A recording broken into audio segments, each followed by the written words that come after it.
దేవుని నామన స్తోత్రములని ఈనాటి ధ్యానాంశము ప్రభువు మార్గం ప్రచురించిన పుత్రుని కన్న ఎలిజబెత్. ఎలిజబెతు జకర్యాలను గూర్చి వీరిద్దరూ ప్రభు యొక్క సకలమైన ఆజ్ఞల చొప్పునను న్యాయవిధుల చొప్పునను నిరపరాధులుగా నడుచుకొనుచు దేవుని దృష్టికి నీతిమంతులై ఉండిరి. లూకా సువార్త 1:6 అని చెప్పబడింది. వీరిది ఆదర్శవంతమైన దాంపత్యము.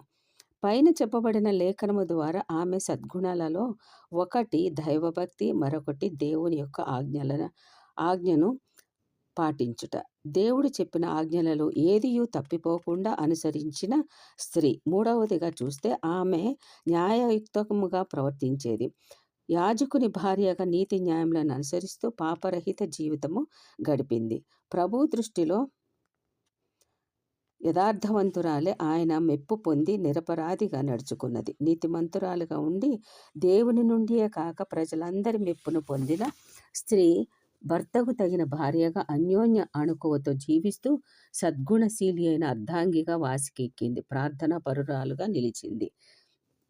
దంపతులిరువురు బహుకాలం గడిచిన వృద్ధులయ్యారు. శారీరక దారుఢ్యము తగ్గిపోయింది. అయినా వారి విశ్వాసము సడలలేదు, నిరీక్షణ తక్కువ కాలేదు. ప్రభువుకు మొర్రపెట్టి ప్రార్థించడం మాత్రం మానలేదు.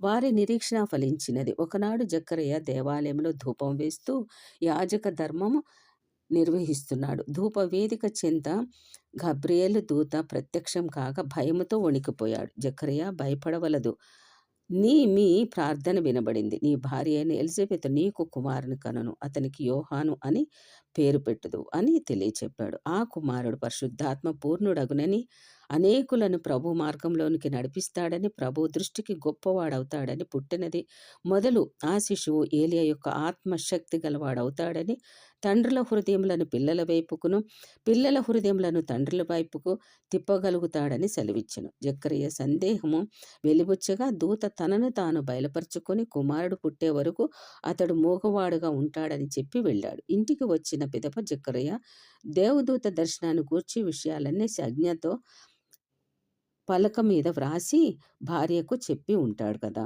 ఆ కుమారుని ద్వారా మహా ఆనందమును సంతోషమును కలుగుననియు, అతడు పుట్టినందున అనేకులు సంతోషించుదురు అని గొప్ప దీవెన వాగ్దానం పొందిన ఎలిజబెత్ ధన్యురాలు. ఇంత గొప్పగా దేవుని అనుగ్రహం పొంది పరిశుద్ధాత్మ పూర్ణుడైన కుమారుని పొందింది ఎలిజబెత్. దేవుని మాట ప్రకారము ఎలిజబెత్ గర్భం దాల్చి బహుగా సంతోషించింది. గొడ్రాలు అనే అవమానం నుండి తనను కనికరంతో తప్పించిన దేవునికి వేలాది స్తుతులు సమర్పించింది. ఆయన తన దాసురాలి దీనస్థితిని కటాక్షించెను అని కన్య మరియ స్తుతించిన రీతిలో ఎలిజబెత్ కూడా స్తుతించి నిండు కృతజ్ఞతార్పణంలో హృదయపూర్వకంగా అర్పించింది దేవునికి. తాను వయసు ఉడిగినదైనను తనను కటాక్షించి గర్భఫలం ఇచ్చిన దేవుని సన్నిధిలోనే అధిక కాలము గడుపుతూ ప్రార్థనలతో తనకు శక్తి నిమ్మని వేడుకుంది. అలా 5 మాసాల పాటు ఇతరుల కంట పడకుండా ప్రార్థనలో గడిపింది. గర్భస్థ శిశువును అపురూపంగా చూసుకుంది.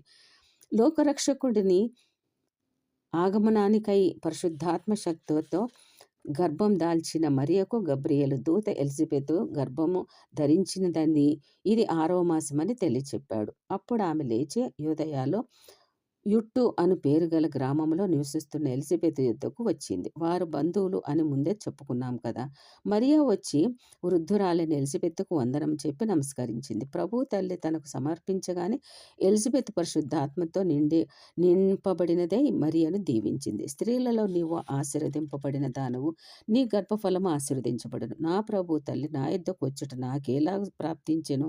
ఇదిగో నీ శుభవచనము నా చెవిని పడగానే నా గర్భంలోని శిశువు ఆనందంతో గంతులు వేసెను. లూకా సువార్త 1:42-44 అంటూ తను ఆశీర్వచనాన్ని అందించింది. అదే సమయంలో తన ఆనందాన్ని వ్యక్తపరిచింది. మరియను నా ప్రభు తల్లి అని గౌరవించింది. ఆమె మాత్రమే కాదు, ఆమె గర్భంలోని శిశువు కూడా ప్రభువు తల్లిని గుర్తించి తల్లి గర్భంలో గంతులు వేశాడు.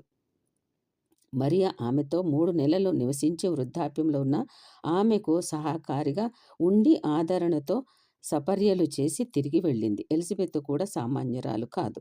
ప్రభువు మార్గము సరళంపరిచే దూతను గర్భవాసాన మోస్తుంది.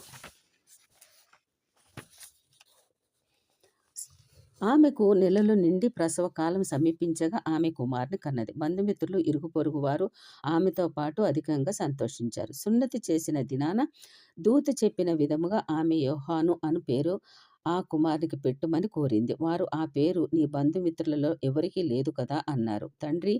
తండ్రికి సంజ్ఞ చేయగా అతడు పలక మీద అదే పేరు వ్రాశాడు. యోహాను అనే పేరుకు యెహోవా దానము అని అర్థం.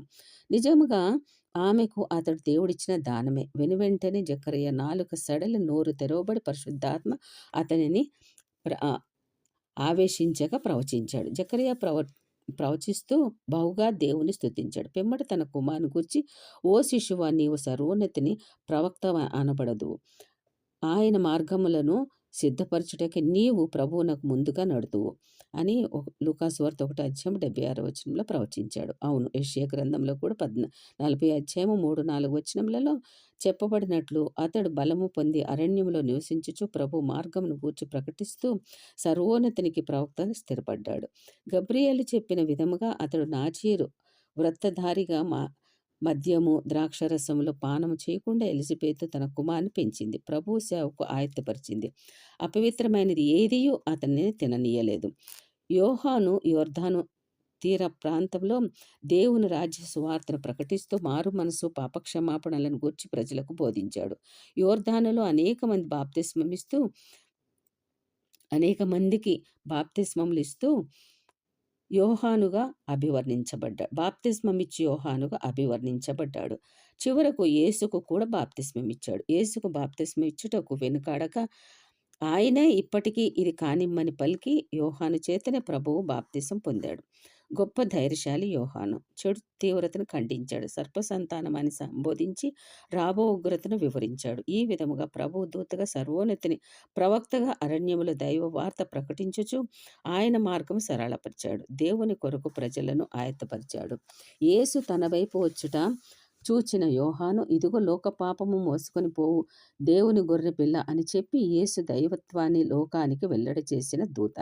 అట్టి వాగ్దాన పుత్రుని తండ్రుల హృదయములను పిల్లల వైపుకు, పిల్లల హృదయములను తండ్రుల వైపుకు త్రిప్పి అందరి హృదయములను దేవుని వైపుకు త్రిప్పగలిగిన దేవుని ప్రవక్త యోహాను. ఈ లోకంలో స్త్రీలు కన్న వారందరిలో గొప్పవాడు యోహాను. ఇంతటి గొప్ప వాగ్దాన పుత్రుని పొందిన ఎలిజబెత్ కొనియాడదగిన స్త్రీ.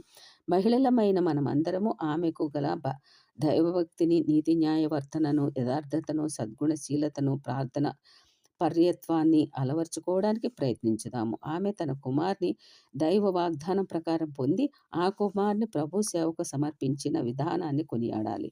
ఆమెలో గల సమర్పణ గుణాన్ని శ్లాఘించాలి.